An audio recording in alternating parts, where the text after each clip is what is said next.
Okay, so there's this town about 30 miles east of Austin, and if you'd asked anyone a few years ago about it, they probably would have told you it's all antique shops and Bucky's Traffic and River Weekends, and the place that people move to specifically because they do not want Austin following them out there. Okay, that town right now has a SpaceX satellite factory bigger than 11 football fields, and it has the actual headquarters of X sitting in it.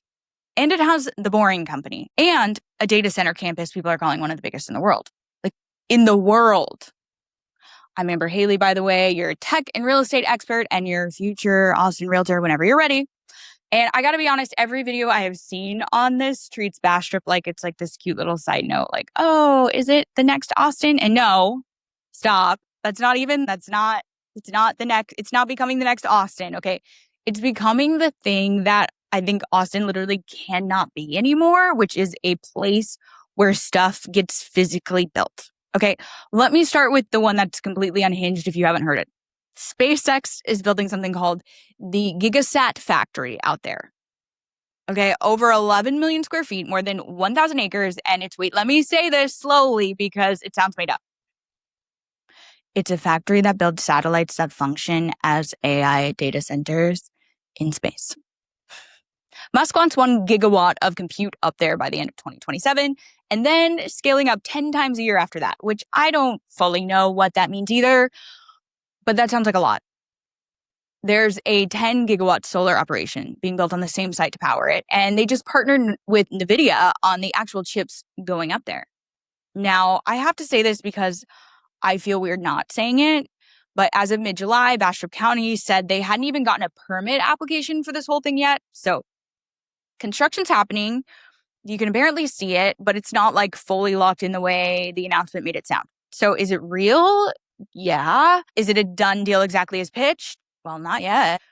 Then separately, X must, by the way, actually moved X's legal headquarters out there to a property he owns called Hyperloop Plaza.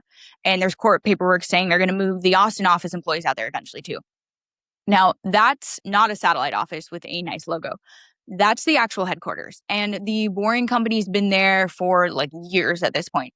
So when I hear people go, oh, it's just Austin spilling over into the suburbs, I kind of want to stop them because no. Suburb spillover is people buying houses, okay? That's not what this is. This is corporate headquarters relocating. That's a completely different thing.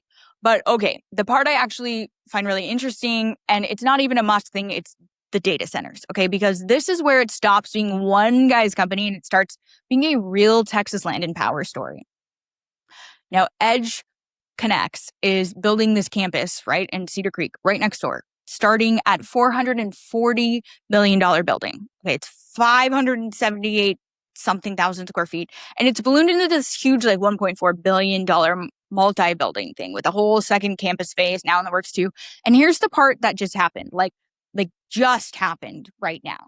So Texas Records just named CoreWeave, real AI cloud company, right, as the actual tenant for that first building opening this August, which matters because up until now, nobody knew who was renting these things. It was all guessing. Now we know there's an actual name attached, but it keeps going. Pacifico Energy wants to build almost 2,900 acres nearby. And get this, they're pairing it with their own 710 megawatt natural gas plant because these things need so much power. They're just bringing their own power plant, basically. And Amazon quietly bought up 1,300 acres in the same area back in May. No announced plans yet, but come on.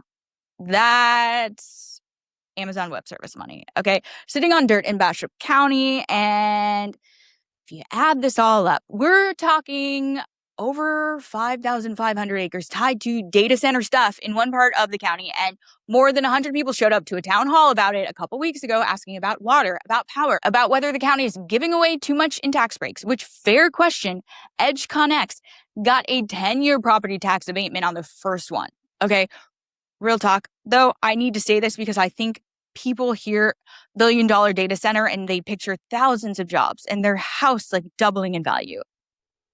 And no, that's not how these things work. And I would be lying to you if I let you believe that. So data centers are massive to build, and then they need shockingly few people to actually run them day to day. And we are talking like a couple hundred permanent jobs, maybe, not thousands, okay? So if your brain went data center goes in, my house doubles next year.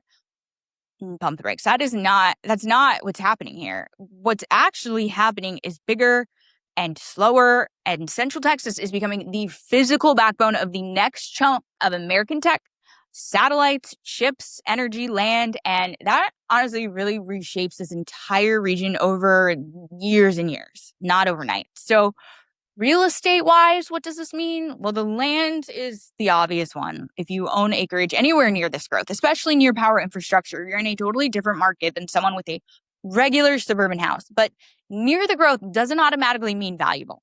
Okay, you still need actual utility access, road access, and honestly, out there, power access more than anything. And second, don't assume that the closest house wins. Okay, some people want to be right up against all this activity. I mean, but plenty of people are going to actively avoid living next to industrial power infrastructure and constant construction and traffic.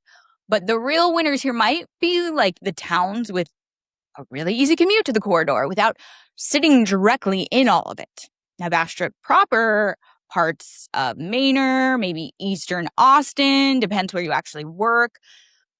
Those could be in the running for that. Now, third, I don't think the real story is the SpaceX millionaire buying the lake house that gets all the attention, but it's honestly not that many people. I think the bigger, steadier story is, where do the electricians, where do the project managers, where do the contractors, where does everybody who's actually building and running all of this stuff, where do they live? Because that's demand that doesn't go away in 6 months. Oh, and one other thing, because I've seen people get this wrong. Neuralink's also part of Musk's whole Central Texas thing. But Neuralink is in Travis County, not Bastrop. So if somebody tells you Neuralink's out there too, that's just not right. Keep it in the bigger picture, but not in this specific county.